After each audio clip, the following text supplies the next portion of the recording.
Okay, so we'll start the first chapter of the Rambam's Shmona Prakim,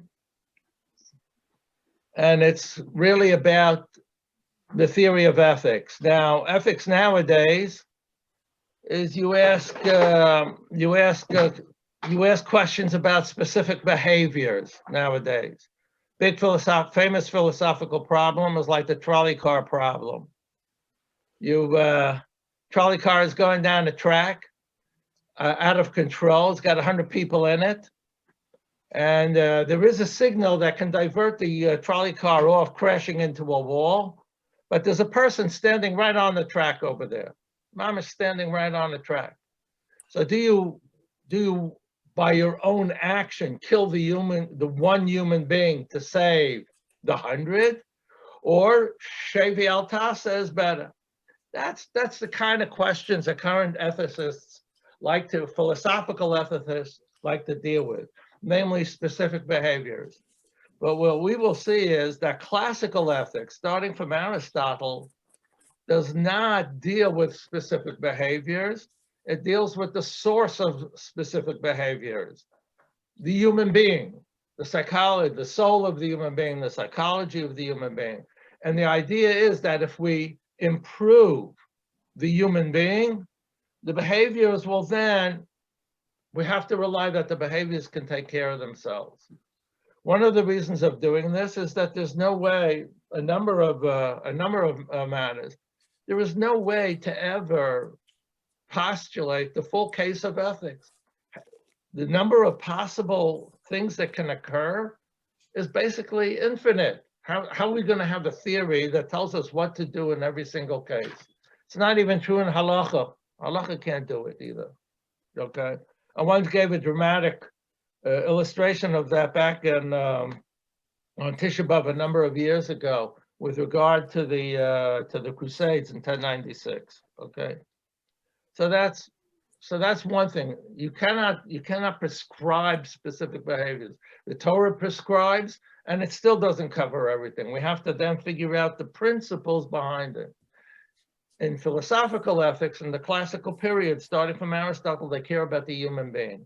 And then the rest has to fall into place. That's number one. Okay, number two, we're going to emphasize the psychology of the human being. And it's not going to be like modern clinical psychology. Modern clinical psychology wants to get at average, or what it calls normal. I'll use the word productive in the broadest sense you can imagine, behavior. That's not what the psychology and classical ethics is after. Psychology and classical ethics is after the highest development of a human being, which means it's clearly not the usual. It's above the usual, okay? So these things will permeate much of the discussion, okay? Okay, so as the sportscaster used to say, let's go to the videotape, right? So let's go to share screen. Okay, let me find it. I'm supposed to have it. Oh, let me give me 1 second. My management here is not what it ought to be. Here we go. My apologies. Yeah. Yeah, here it is. Okay. Whoops. Okay, we did the introduction last time. Here we are. Okay, I'll have to cut the visual part here so you can all see this. All right. Haparak Harishon. Da. Ki nefesh ha'adam nefesh achas. V'lo pe'ulos rabos chalukos. Yikaru k'tzas ha'pe'ulos ha'hen nefashos. Yes, thank you. Know that the soul of a human being is one, and it has many distinct activities, and very often these activities themselves are called souls.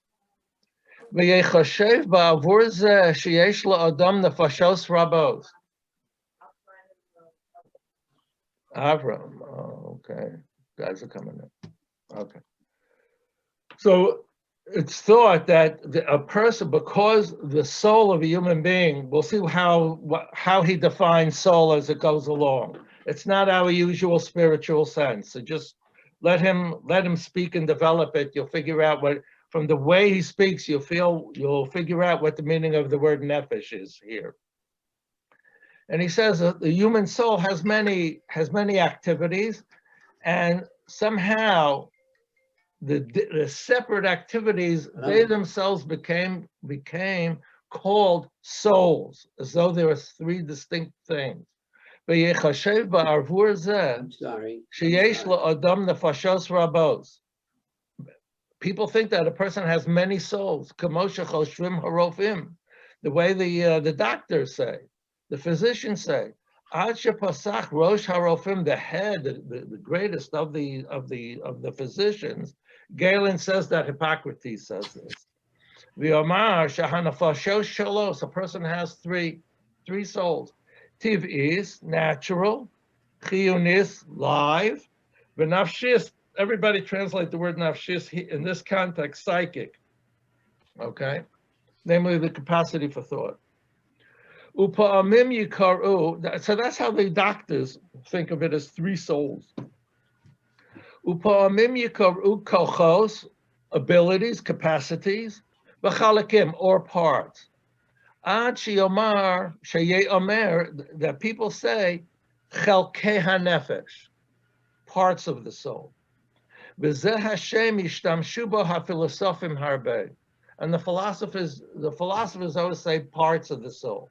And he says, no, it doesn't literally mean a physical part. That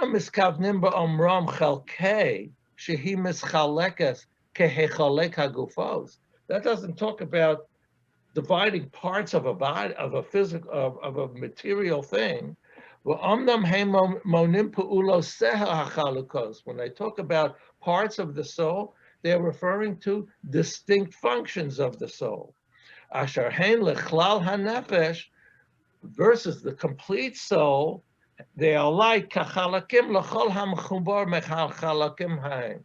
The complete collection of activities then is part of one soul. And now he's going to, not yet, in a second. And now he says as follows: V'atoyo dea shetikun hamidos, the proper perfection of fixing, right, of personal characteristics, midos, amnam hu rifui hanefesh kochoseho. It's actually getting proper personality characteristics is to really, it's a healing, it's a medicine of the soul and its abilities. Ukamosha harofei asher yerapei hagufos, the same way that a doctor who heals bodies, physical bodies. So rich sheyedat chilo haguf asher yipoehu bichlolo. You have to first know the body that he's actually healing. V'chalkei haguf mahem, and what are the parts? Namely, human anatomy. You have to know that. V'tzonilo mar gufa odom. V'tzorich sheyedat elu dvorim yechaluhu v'yiruchak behem. And the doctor has to know what things cause disease in a person in order to keep a person away from them. And what things tend to heal, keep a person healthy, and he should push a person in such a direction. The first thing, a person is going to heal souls and correct, and really correct and produce proper character. So you have to have a theoretical discussion of the anatomy of the soul, you might say. This business of the health of the body and the health of the soul, that's already a notion that goes back to Plato. It's been around like for 1,000 years, easy, okay, more, all right. When the Rambam wrote it, I'm saying. Omar, I will say, Shechalkei hanefesh, he will use the language of chelek to describe functions. Chelkei hanefesh chamisha, hazon, that's nutritive. Hamargish, senses. Hamadameh, imagination. Hamisorer, everybody translates appetitive. That means all desires and everything you desire and everything you abhor. We'll talk about it later. V'hasichli, and the intellectual capacity. Okay. And now he wants to make a particular point, and it's hard to see at first glance what he's after. In fact, the first temptation is to say, "Give me a break," okay? But you'll see. וכבר הגדרנו בזה הפרק שדברינו אינם אלא בנפש האדם. We're only speaking about a human soul. כי כוח המזון על דרך משל אשר לאדם איננו כוח המזון אשר לחמור ולסוס. The actual capacity of a human being to achieve nutrition is not the same as that of a horse or a donkey that achieves nutrition, even though what takes place is the same in both. Ki ha'adam nizam b'chelek hazam me'nefesh ha'anoshis. A human being is fed, is given nutrition by that capacity in the human soul. V'hachamor nizam b'chelek hazam min hanefesh hachamoris. V'hadekel nizam b'chelek hazan asher min hanefesh asher lo. And each one has its own soul, and they have parallel function. V'amnam ye'omer al kol elu hoishim, on all these individuals, the human being, the horse and the tree, we'll always say they get nutrition. We'll say nizon. B'shituf Hashem belvad, as a synonym. Lo sho'inyan echad be'eno. And it's the same thing. V'chein ye'omer al ish ha'adam ubal ha'chayim margish. The senses. B'shituf Hashem belvad, it's a synonym only. Lo she'hahargasha asher beruvain, hi hahargasha asher bazeh hasus. V'lo hahargasha asher bazeh hamin, hi hahargasha asher b'min acher. Ela kol min v'min me'asher lo nefesh, any species that has a soul, it has a soul distinct from all others. Yesh lo nefesh achaz ulas nefesh acher. V'yischayvu minefesh zeh pe'ulos. And from each soul, from a soul of each species, it has capacities, actions. U'minefesh zeh pe'ulos. Ve'efshar, and it's possible, shedadameh pe'ulo le'pe'ulo, you might have what seem to be similar actions, similar behaviors, right? And I mean, nutrition, all these different species, all these categories take in nutrition, all of them grow, right? She's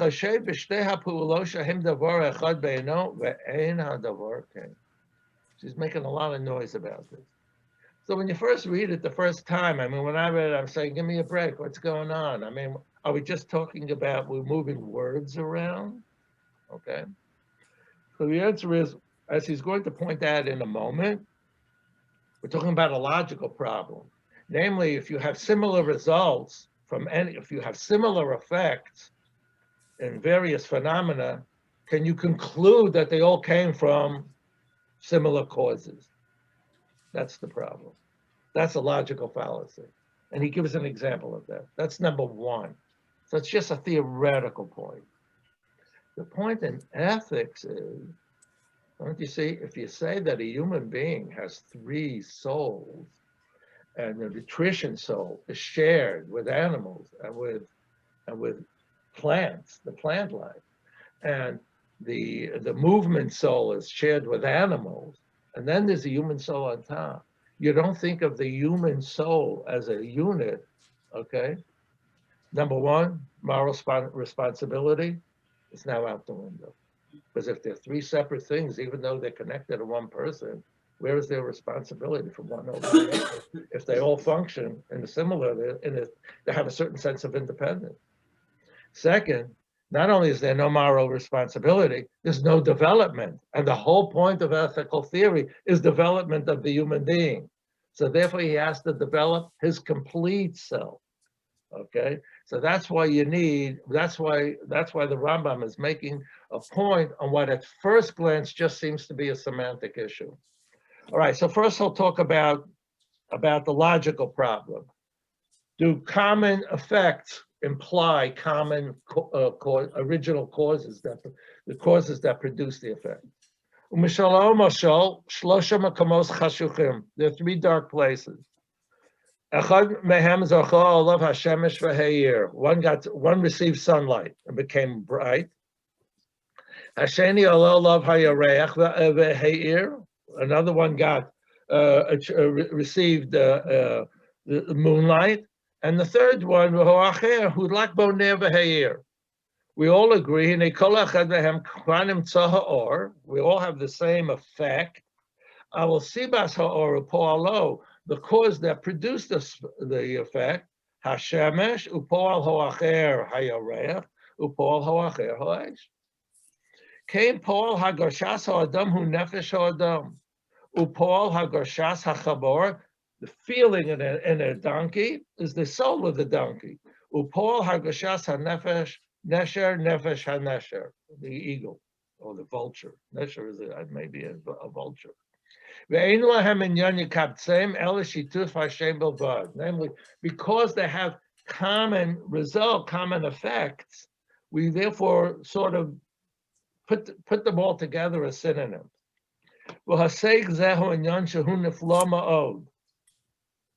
Nifla here means is not wondrous. It means it's far. You use the word nifla. Moshe Rabbeinu uses it. Nifleis is another word for rechoka. This is namely something that is not easy to grasp. $50 extra to deliver to him. Can we mute some phones there, please? Okay. Should we pay you for delivery? No, wait a second. Shall I mute some phones? All right, that's fair enough. Okay. Excuse me. Good, thank you. Larry. What's on? Yeah, you got to mute the phone. All done. You got to mute. Good, thank you. Well, Shubal Kavana Sanda B'Chalkei Nefesh V'Yomar. So he makes this point that is a human, one unit human soul, which has moral responsibility for sure, and for which we can speak about development. That's the key. Okay. Hachelik Hazon. Okay. So now he's going to go through the five. Mimenu HaKoach HaMoshech. That's the capacity to bring the food into the human body. Hamachazik, to hold it. Hama'achel, to digest it. Hadoche hamosaros, and to get rid of the extra. V'hamagadel, and to grow. That's part of nutrition, to grow. V'hamolid b'domeh, and to actually reproduce. V'hamavil halechus, and to separate the humors. I'll mention that in a moment.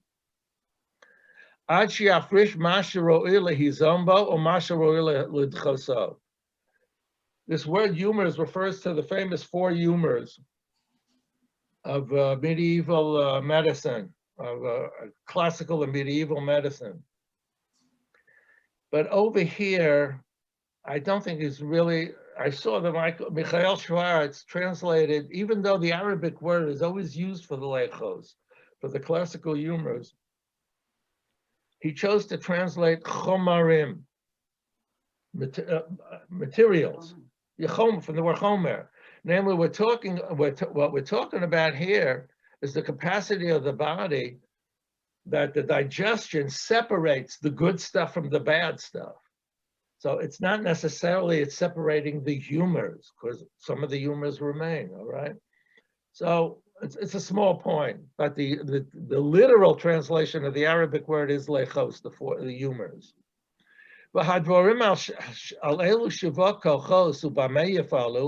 about these seven capacities and how they function and where they function and how they'll function. And in what limbs what they do is most apparent. Uman mehem nimtzot tamid. One of the which of these nutrition things are always with a human being, and one of them, and which ones end at a finite time. Ma yichle mehem bizman katsuv. Zeh kulo kashur lemlechas harufuah. Vein tzorich bo b'makom hazeh. So that's on the side. We don't have to talk about that. But that's one capacity in the human being. The other capacity in the soul is margish, the five senses. The famous five senses.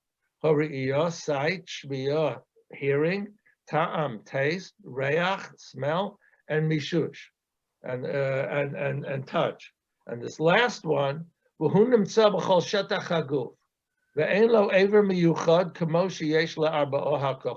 the others have specific areas of the body in which they sense things, but touch is all over the body. Okay, modern medicine has another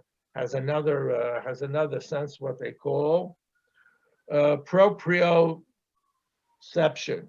That is your sense of where you are located in space. Okay, for example, the ability for a person to close his eyes, stick out his arm, and then touch his nose. Okay, it turns out that modern medicine considers that a sixth sense. Then there are other things that people sense that they're not even aware of, such as when you walk, balance, things like that. Those are now considered sort of senses that they're in the body, but we're not conscious of them. Okay, all right. And now we're starting to really get down to business. Hachelek hamedameh, and the imagination. The Rambam's use of the word imagination is quite different from ours. So you have to be prepared to sort of, as I always say, leave your world and enter his. Okay? Hachelek hamedameh. Hu hakoach asher yizkor rishumei hamuchashim achar he'elma mikirvas hachushim asher hisigum. This is the capacity that remembers the impressions of things that were sensed after they disappear from the immediate sensory experience. So it's the full repository of all sensory impressions that a person has. And now he says something else. The yarkiv ktsasam im ktsasam. The imagination can mix the two together. The yafrid ktsasam im ktsasam. And it can separate one from another.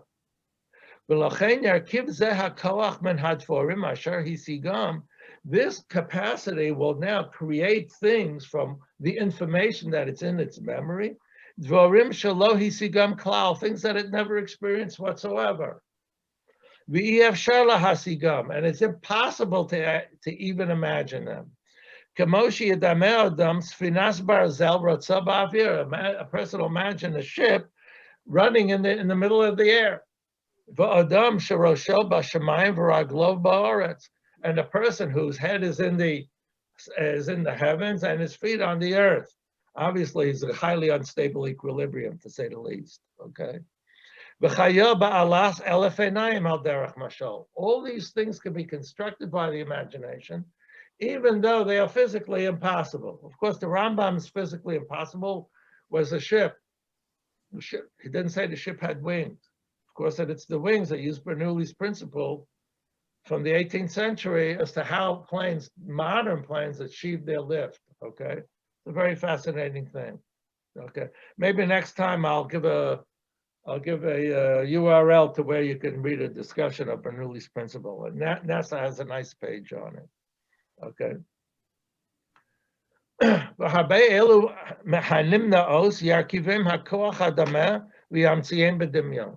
A lot of these things are actually impossible, namely by his known physics. Okay, they're impossible.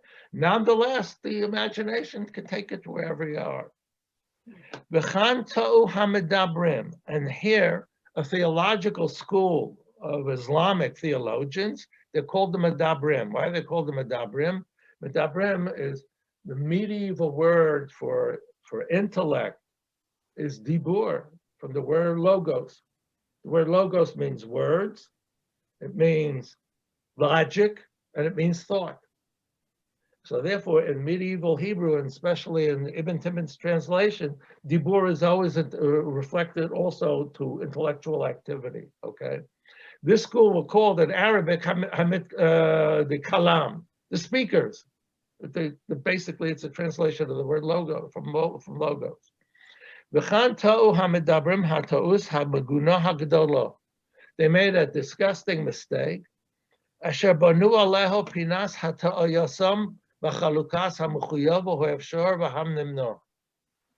Namely, he claims that the cornerstone of their whole theories, this Islamic school of theology, that they believe that there are three categories: what must be, what is possible, and what is impossible, namely a logical contradiction. Shehem chashvu, that they thought, oh haviu b'nei adam lachashov, ki kol medumeh efshar. Anything that you can imagine is actually possible. Why is it possible? Because it doesn't contain an inner contradiction. And anything that can be entertained, therefore God can do anything, as long as it doesn't have an inner contradiction. Okay, you can't say 2 + 2 is 5. Even they admit that. All right. All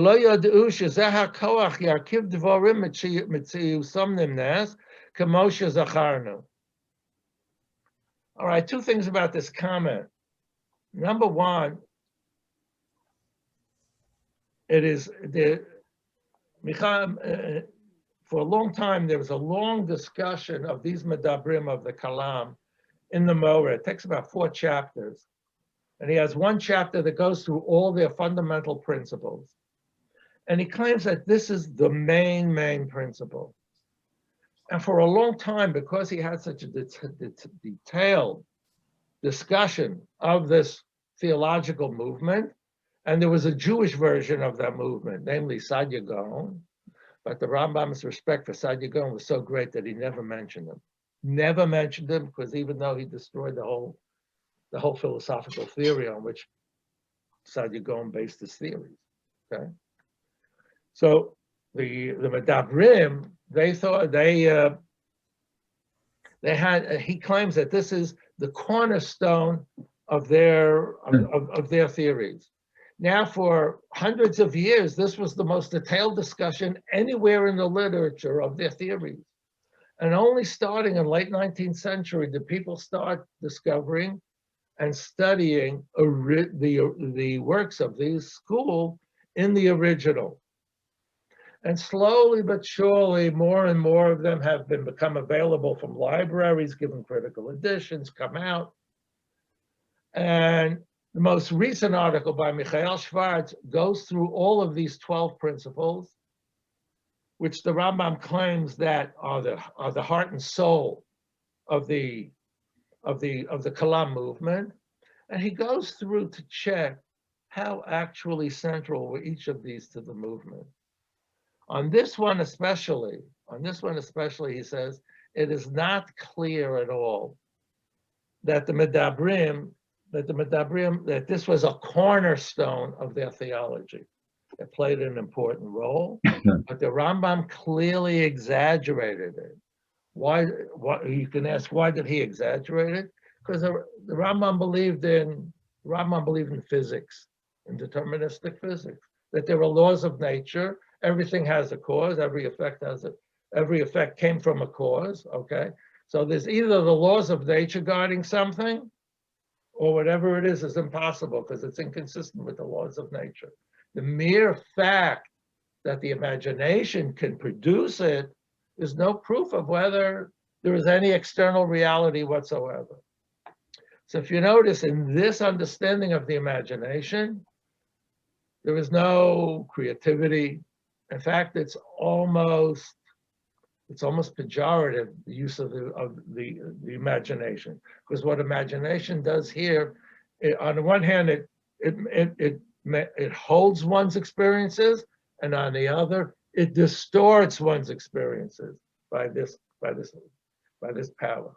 Okay, There's a certain place where the Rambam refers to the capacity of the imagination as the Yetzer Hara. Yeah. Okay. That's the third one. Fourth, Achelik HaMisorer. That is what in English we translate as the appetitive capacity of the human being, right? Hu hakoach asher bo yishtokek ha'adam lidvar ma o yimaseh. This is the capacity of a human being to desire something or to reject it, emotionally reject it. Umizeh hakoach yavou pu'ulos habakasha v'habricha. From this sense of desire, people pursue things or run away from them. Ubichiras davar ma, or choosing something, or or rejecting it. Furthermore, it also contains hakas v'ha'isratzus, the anger, okay, and being appeased. V'hapachad v'ha'oz, and cowardice and courage. V'ha'achzarius, cruelty, v'harachmanis, mercy, sympathy. V'ho'alvo, v'hasid'ah, v'habei me'elo ha'mikrim ha'nafshiyim. So this is the complete emotional aspect of the human personality, the world of desires, responses, correct? Desires and desires, horrors, and respective responses. Okay. Uklei elu hakochos, which are the parts of what serves these capacities? Kolei vorei haguf, or all the limbs of the body. Kikoach hayad al hatfisa, if you want something, you go to grab it. Kikoach al regel halicha, if you desire something and it's not immediately present, you have to physically go after it. Kikoach ha'ayin hal ha'riyo, kikoach ha'lev al ha'oz ha'pacha. V'chein she'ar ha'evorim ha'nistorim v'ha'nirim, everything. Omnam heim v'kochos, same kelim lezeh ha'koach ha'misoreh. So that's the full apparatus of human desire and abhorrence and the responses. The fifth, the last one, is the intellectual part. Okay, or that they call the psychic part. Hu hakoach hanimtza la'adam asher bo yaskil. This is the capacity in the human being with which he intellects, he thinks. His bonus. This is where he does his analysis and achieves understanding. And this is where you find out where you learn the sciences, or we'll see. Not only sciences, practical sciences as well in a moment. And here is where one decides what is pleasing and what is unpleasing, what is fine and what is base from things that people do. Okay, so it sounds here like ethical, like judgment takes place here. Practical judgment, practical evaluation takes place here. The misorer is simply all the impulses of desire and abhorrence. Okay, here is where the evaluations of them come in.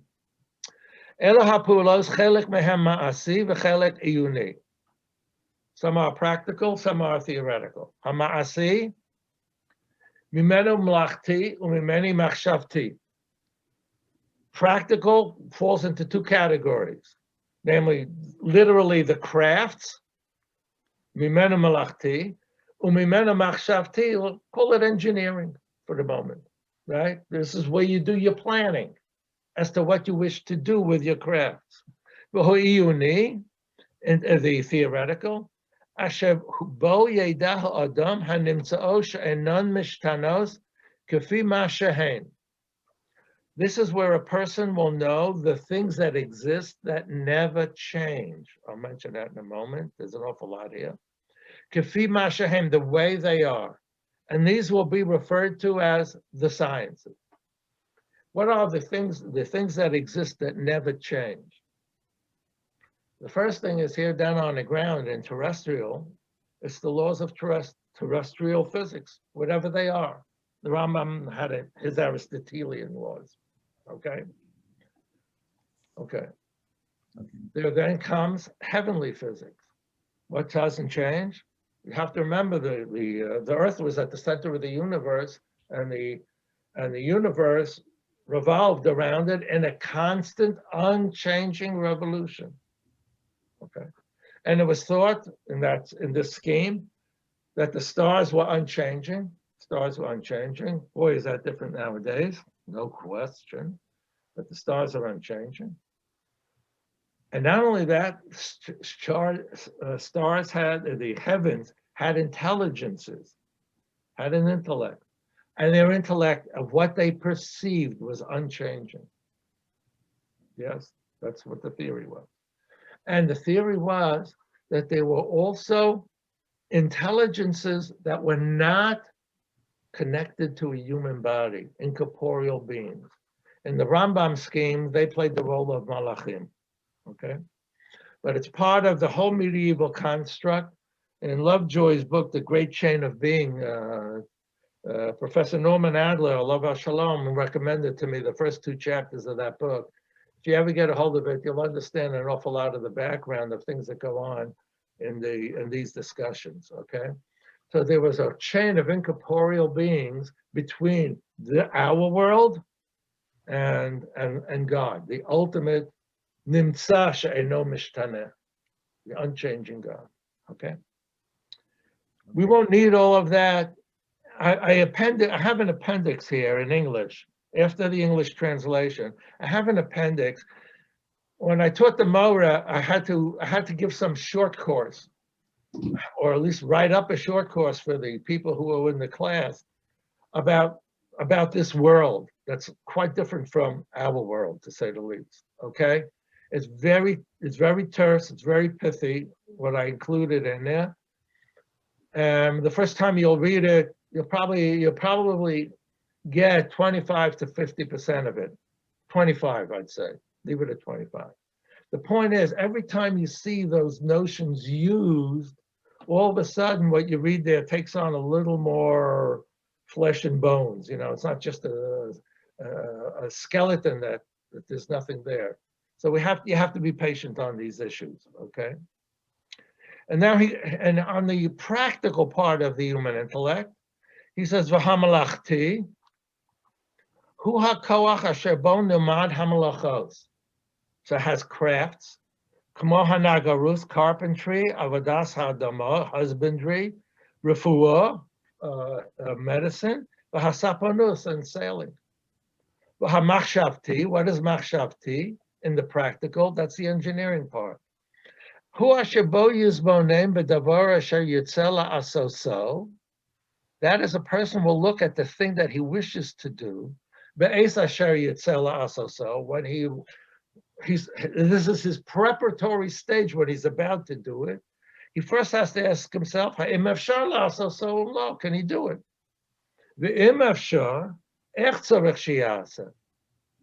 And that is the practical part, okay? And that is the practical part of this. So the practical part does a number of things, right? It decides on goals. It evaluates the possibilities of achieving them.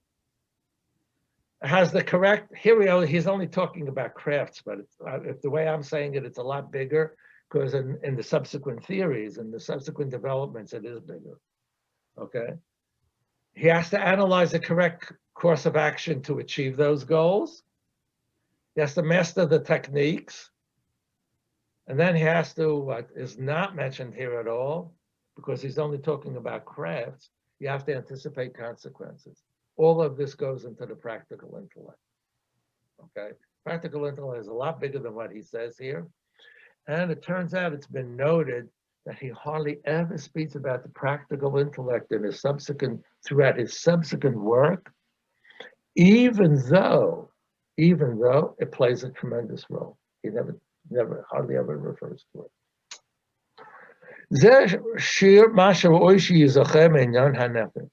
So he's given a complete He's given a psychological account of the human soul. Now, this human soul seems to be really connected to the body, right? Because it's really the unit that gives the summary functions of all human activity. Okay, here we go. V'da, shezos hanefesh ha'achas, this one unit, the soul, asher kadam sipur kochoseh chalakaha, which we described all its functions, hi kachomer v'haseichel lo tzura. This is called matter and form. Okay. So this is matter. Matter and form playing a tremendous role in medieval philosophy, classical medieval philosophy. And I have a full section with a quote from Joseph Stern that gives a beautiful, pithy description of what it is. Okay. This nefesh is the chomer, the material, and the seichel is the tzura. The point is, in general, chomer is used in many ways. The chomer and tzura is used in a number of ways. One of them is used that in the world of change or motion, what they called motion, which is really change. Chomer is what is potential, and tzura is what actually happens. So chomer is the material that never changes. Okay, so let's say in their theory there is a base prime matter at the very bottom of physical reality. There is a base, and then there are these four things that that are forms, namely earth, wind, fire, and water. They are how that matter takes a particular expression. Now, regard to all things that exist on the earth, these four things now form the basis of matter, and how they are to be combined produce the things that we see and live by. So the chomer is the raw material that comes from these four elements. They thought there were four fundamental elements. And the tzura is the particular thing that is being produced, namely the species, the essence of what makes it what it is. Namely, the fact that a human being can have various pigmentation, can have various heights, various weights, and all of that. That is part of the material. What makes the human being is the intellect. Okay? What makes the human being what he is the intellect. So in that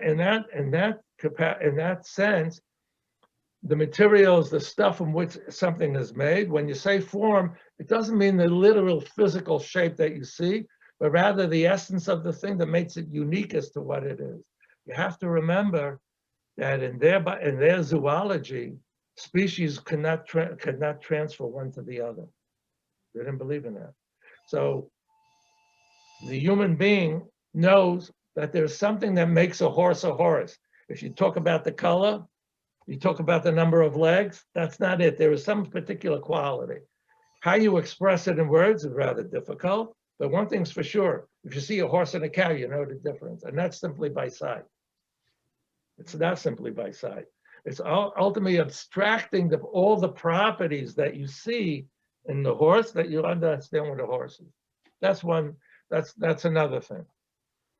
What the Rambam here is referring to, look carefully what the Rambam here is referring to. Let me get back on the screen here.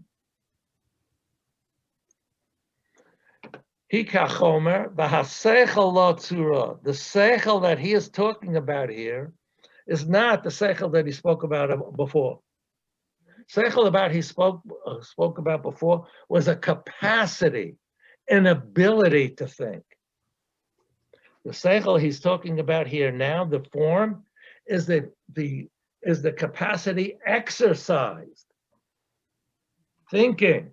The seichel the developed intellect that is actually thinking, that is the tzura, the form in this sense. What makes the human being is not only that he has in one sense, the whole body And the first four capacities, they're chomer for the seichel, the capacity. Now the full five are chomer for the seichel that is actualized, that a person thinks and develops and knows. This is what he's saying. If a human being will not acquire this form, they will not use the capacity with which the human being is given. If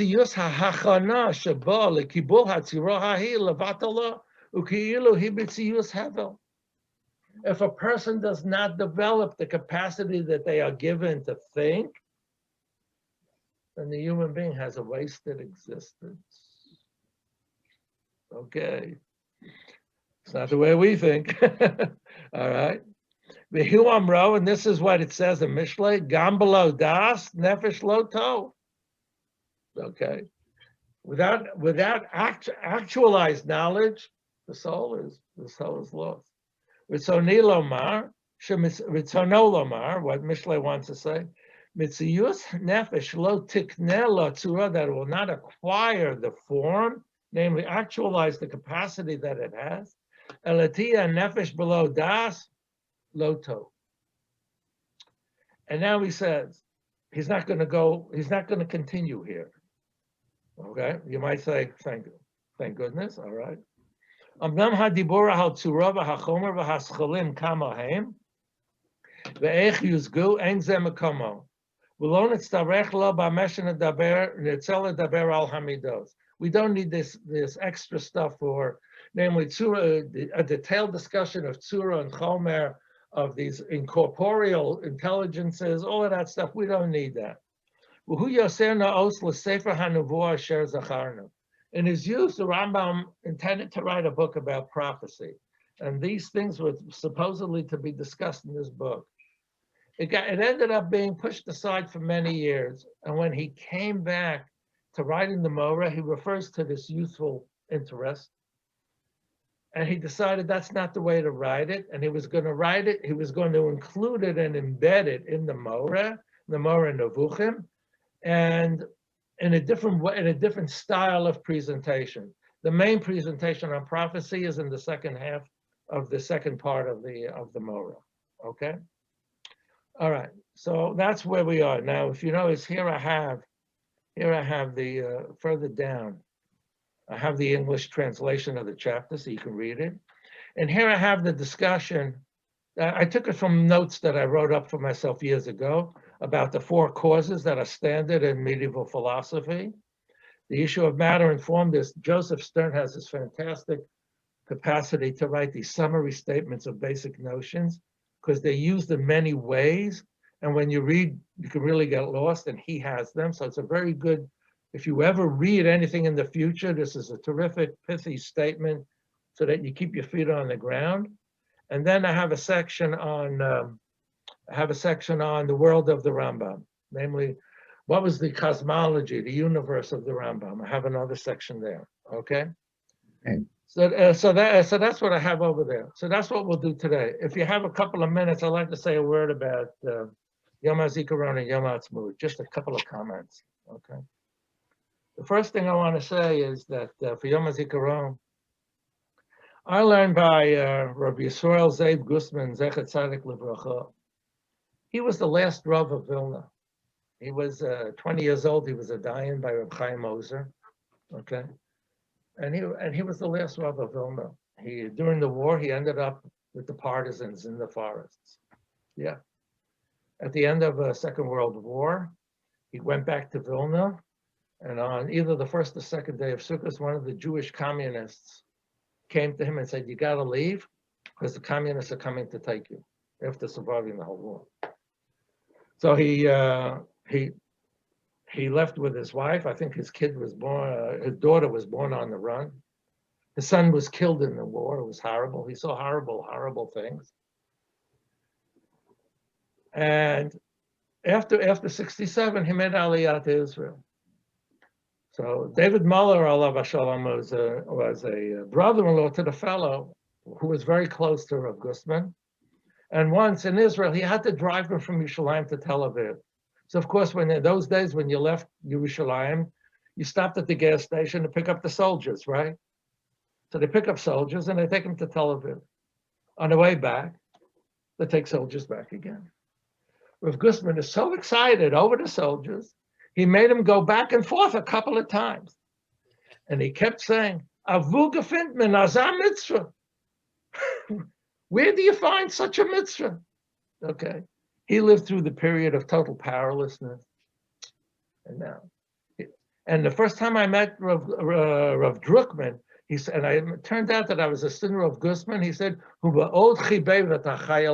loved the soldiers. I never knew it. And then I heard this story afterwards. And then Morris Affelbaum reminded me of a story that I knew and forgot. And it turns out the same story is told about Rav Shlomo Zalman Auerbach. One of the Talmidim in the yeshiva wanted to go to Tzfas, to daven by the Kivrei Tzadikim, in the cemeteries of the Tzadikim. So Rav Gustman told him he's in Yerushalayim. So Rav Gustman told him, no, it's Bittul Torah. Says no. So the young fella says, well, don't you daven at the Kivrei Tzadikim? Rav Gustman says, of course. He says, so where do you go? He says, I go to Har Herzl. The military cemetery. I go to Har Herzl. That's what I have to say about Yom HaZikaron.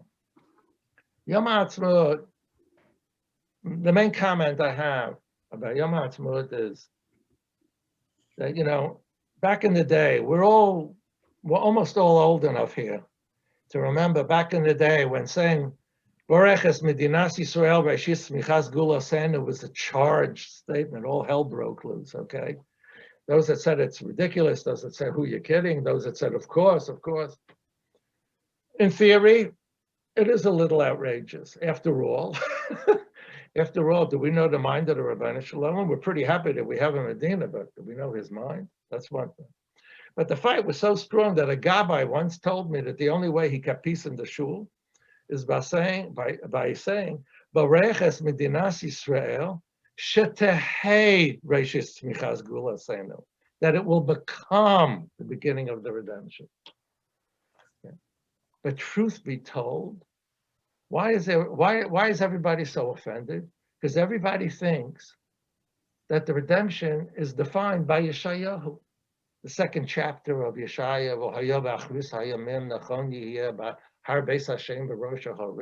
the mountain where the whole world will come to recognize the one God, and the magic from the Haftorah from Shmini Shel Pesach about the Messianic period, and all the fantastic prophecies at the end.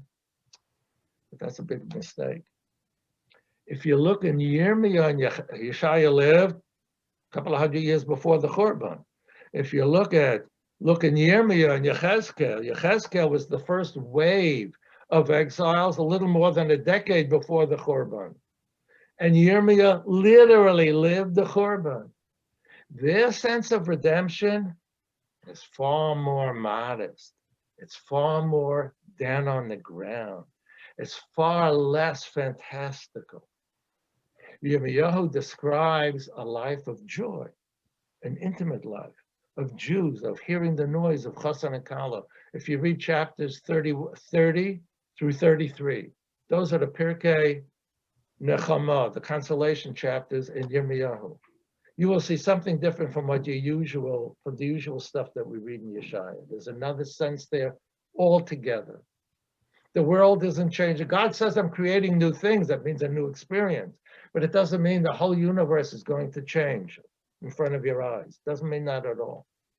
In Yechezkel, in chapter 37 is dry bones. Okay, that's to us, that there's flesh on dry bones. That's meaningful to us. And the second half of chapter 37 is about when Jews will no longer fight among themselves. Well, we're not there yet. It's only racist smichas gula saying that we're not there yet. But chapter 36 is the magic. Chapter 36, where as a poet, he addresses the trees of Eretz Yisrael. He addresses the trees of Eretz Yisrael. That they have to start the fecundity of Eretz Yisrael, the agricultural richness of Eretz Yisrael. You have to get ready because everybody's coming, okay? In fact, I once heard from Rabbi Newberger in YU in Teaneck, in his shul in Teaneck, on the Sukkot. He described the story of Rav Kook. There was once a balabas in Rav Kook's time in Yerushalayim who insisted on, he was a wealthy balabas, he insisted on buying the most beautiful esrog that was available. One year he buys this fantastic esrog, and he can't wait to show it off in shul. He's so proud of it and everything. And of course, life does what it always does. He gets sick the first day he can't go to shul. So Rav Kook and his entourage, they go to visit him to see how he's doing. So he shows Rav Kook the esrog, and as soon as Rav Kook beholds the esrog, he starts breaking down crying. And they say, "What are you crying for?" He says, because in Yechezkel it says, Yechezkel tells the trees, now's the time to bring forward your fruit for my nation, ki kervu lavo, because they're coming. When I see fruit like this, I now know the Jews are coming back. So the balabas was so embarrassed that he missed the true significance of the esrog. He wanted to give the esrog to Rav Kook, but of course Rav Kook wouldn't take it. The end of the chapter says, the people of this country will say,